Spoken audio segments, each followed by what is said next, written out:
Bonjour à tous, bienvenue sur ma chaîne YouTube, c'est un plaisir de vous retrouver pour cette nouvelle vidéo. Nouvelle vidéo qui aujourd'hui va s'intéresser au tempo. Quel est le tempo optimal à suivre lorsqu'on effectue les répétitions pour obtenir le meilleur résultat en termes d'hypertrophie? Quelle est la cadence idéale pour la phase concentrique et la cadence idéale pour la phase excentrique? En sachant que dans les salles, on peut voir ces deux approches, alors laquelle est la meilleure? Eh bien, c'est ce que nous allons voir aujourd'hui dans cette nouvelle vidéo. On va voir ce que certaines études en disent et je vous donnerai mon point de vue à la fin.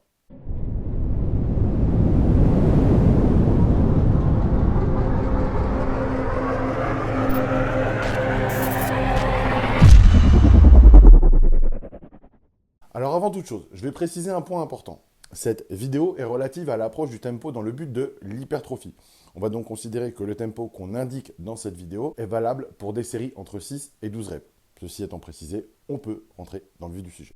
Quand on parle de tempo d'exécution, ce n'est pas compliqué. On va simplement opposer deux types de cadence d'exécution des mouvements, soit un rythme rapide, soit un rythme lent. En ce qui concerne le tempo lent, l'intérêt premier est que le temps sous tension est plus important, ce qui veut dire que notre muscle est sous tension pendant un temps prolongé pendant la série. Or, on le sait, un temps sous tension conséquent augmente le stress métabolique, ce qui, en retour, amène à une croissance musculaire plus importante.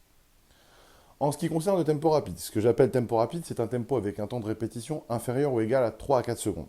Son avantage, c'est qu'on peut, en un temps donné, effectuer plus de répétitions qu'avec un tempo lent et mettre aussi plus lourd sur la barre. Le temps sous tension est, par contre, bien entendu, inférieur au tempo lent. Mais même si le temps sous tension est inférieur avec une exécution plus rapide, il semblerait que ce soit en réalité pas un souci, comme l'ont démontré certaines études. D'abord, une étude où on a comparé des résultats en termes d'hypertrophie d'un tempo lent face à un tempo rapide. Le tempo lent était vraiment lent avec une phase concentrique de 10 secondes et une phase excentrique de 4 secondes. Le tempo rapide, quant à lui, avait une cadence d'environ 1 à 2 secondes en phase concentrique et 1 à 2 secondes en phase excentrique. Et bien malgré un temps sous tension plus long, le premier groupe a connu une augmentation de la masse musculaire de 11%, tandis que le groupe qui avait suivi un tempo rapide avait connu une augmentation de la masse musculaire de 39%. Il a en plus été aussi démontré qu'un tempo de plus de 10 secondes en phase concentrique avait un effet négatif pour l'hypertrophie. Alors bien sûr, le tempo lent était exagérément lent dans cette étude, mais ça nous permet bien de relativiser l'importance moindre du principe du temps sous tension, et ça nous montre qu'un temps sous tension trop long en ralentissant le tempo à outrance n'est pas quelque chose de positif. De plus, il faut savoir que pousser une charge lourde avec un tempo rapide et explosif permet de recruter un plus grand nombre d'unités motrices au sein du muscle travaillé, alors qu'il était démontré dans une étude qu'un tempo très lent avec 5 secondes de phase concentrique et 5 secondes de phase excentrique avec 55% du maxi avait réduit de 36% l'activation d'un muscle comparativement à un tempo rapide et une charge identique. Alors il semblerait que ce soit dû au fait qu'un tempo trop lent ne recrute pas efficacement les fibres de type 2 et donc par conséquent moins d'hypertrophie en découle. Alors quelle est la vitesse optimale pour une rep?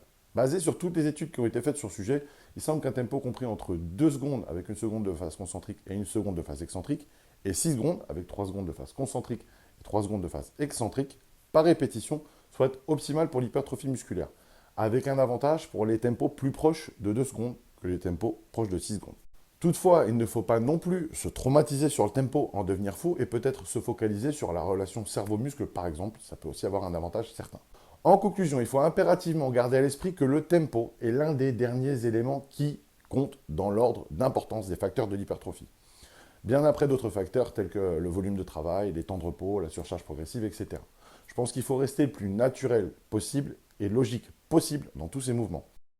Une phase concentrique explosive d'une seconde n'a rien d'anormal pour un pratiquant. Dans la logique d'entraînement, on aura beaucoup moins de mal à se dire de contracter fort un muscle pour pousser ou tirer une charge selon l'exercice qu'on fait, plutôt que de devoir compter ou du moins estimer le temps qu'on met à exécuter la phase concentrique. Je pense qu'on peut, si on veut vraiment se concentrer sur la contraction, avoir une phase concentrique qui dure 2 secondes avec une pause isométrique d'1 seconde en haut du mouvement, pour éventuellement serrer très fort le muscle travaillé. Mais au-delà, on est obligé de diminuer la charge et je trouve que ça, c'est vraiment dommageable à la série, puisqu'on est obligé de baisser la charge sur la barre. Constat légèrement différent à peu de choses près pour la phase excentrique. Une phase excentrique où on garde un excellent contrôle de la charge, notamment pour la sécurité, qui durera 2 bonnes secondes, voire 3 maximum, n'aura rien d'anormal non plus. Ce tempo vous permet de bien étirer le muscle correctement, sans pour autant perdre de la force du fait d'une phase négative trop lente.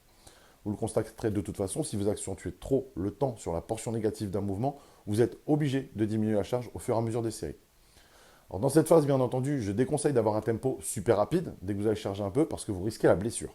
À titre personnel, voilà la logique de tempo que je trouve efficace en termes d'hypertrophie et facile à exécuter. On peut les inclure de manière quasi instinctive et absolument efficace dans son entraînement, puisqu'il n'y a pas à trop ralentir le mouvement et à se défocaliser de la charge, plutôt que d'aller chercher des tempos plus compliqués, du style une phase concentrique de 5 secondes et une phase excentrique de 4 secondes.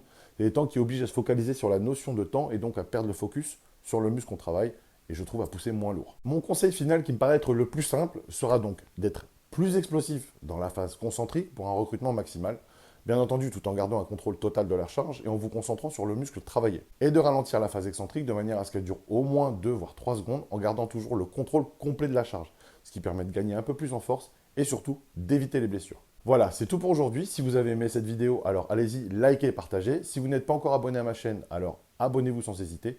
Et si vous avez des questions, n'hésitez pas à les laisser en commentaire et j'y répondrai. Pour ceux qui veulent en savoir plus, vous pouvez vous rendre sur mon site www.bikacoaching.com où vous trouverez mes articles, mes offres de coaching pour hommes et femmes, mes programmes de perte de poids Fat Blaster et de prise de masse Size pour hommes et pour femmes, ainsi que mes e-books d'entraînement eux aussi pour hommes et pour femmes. Vous pouvez aussi tout simplement cliquer sur les liens que je mets en barre de description. Retrouvez-moi aussi sur Instagram, bika-coach.